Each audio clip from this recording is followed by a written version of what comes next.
оқушылар, бүгінгі сабағымыздың тақырыбы бір өлшемді массив. Сабақ мақсаты бір өлшемді массивтерді пайдаланып, Python программалау тілінде программаларды жасау. Массив бір типті элементтердің жиынтығы. Яғни массивтің элементі, массивтің аты және массивтің индексі болады. Мысалы, бізге А массиві берілсін.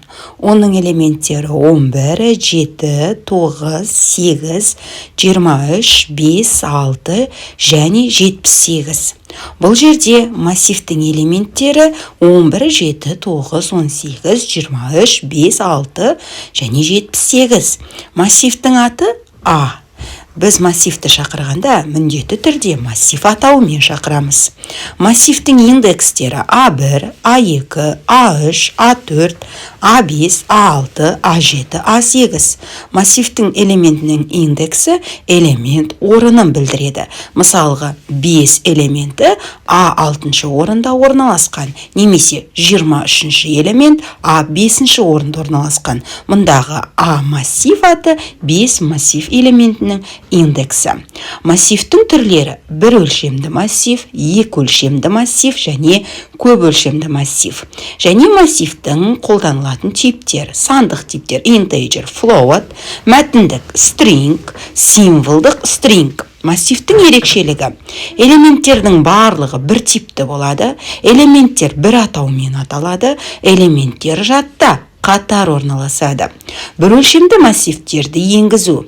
Массивтерге қолданылатын жеке командалар болғандықтан, міндетті түрде есептің басында from array, import array деп массив командаларын импорттап аламыз.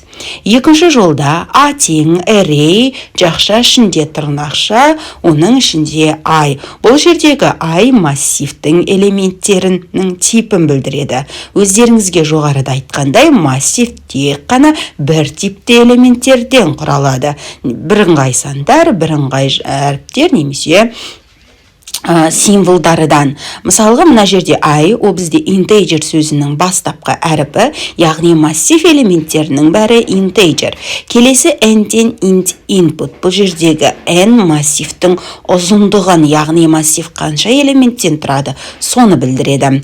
For I in range. Өздеріңізге белгілі массив бір элемент емес, бірнеше элементтерден тұратындықтан командалар бірнеше қайтара орындалады. Осы себепті цикл командасы қолданамыз. Оның ішінде параметрлі циклды қолданамыз. I тең int input, бұл жердегі, яғни әр элементті енгіземіз. Бірінші тапсырма. Ұзындығы n-ге тең in массиві берілген. Осы массивтегі оң элементтердің қосындысын тап. Дескриптор array модулін шақырасыздар.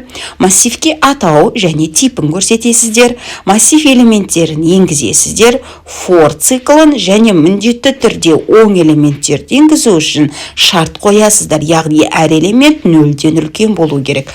Қосындыны есептейсіздер. Екінші тапсырма. Оқулықта берілген практикалық жұмысты орындау. Бұл жердегі дескрипторлар array модулін шақыру, массивке атау беру, массив элементтерін енгізу. For циклы қолданылады. If шарт қолданылады, қосынды есептелінеді. Дәптерге орындайық тапсырмасын аласыздар. Бұл жерде 10 элементі бар. Float типті массивтерді жариялап, оған нөлдік бастапқы мәндерді тағайындау керек. Жоғарыда талданған мысалда біз I, яғни integer типтегі массивтерді жариялаған болатынбыз. Енді сол мысалға қайта барып, бұл жерден тек қана сіздер өзгеріс integerді floatқа өзгертесіздер. Ерекшелігі массивтің тек бастапқы әріпі көрсетілу керек. Array 10 массивтің 3-ші элементін шығарындар. Жоғарыда біз A 4-ші элементті шығарсақ, бұл жерде A 3-ші элементті шығаруларыңыз қажет. Сұрақ. Массив дегеніміз не? Бір өлшемді массив дегеніміз не? Pythonда тізім мен массивтің қандай айырмашылығы бар? Pythonда массив қалай таныстырылады? Екі сұрақ, бір тілек әдісі. Бүгінгі сабақтан алған екі әсерлеріңізді бөлсіңіздер, түсінбеген сұрақтарыңыз болса қойыңыздар. Үй тапсырмасы. Өздеріңізге таныс, күнделікті қолданып жүрген бір типті деректерден екі массив құрап, оны сыныңдар. Мысалы, сыныптағы 20 оқушының бойының ұзындығын алуға болады. Сау болыңыздар.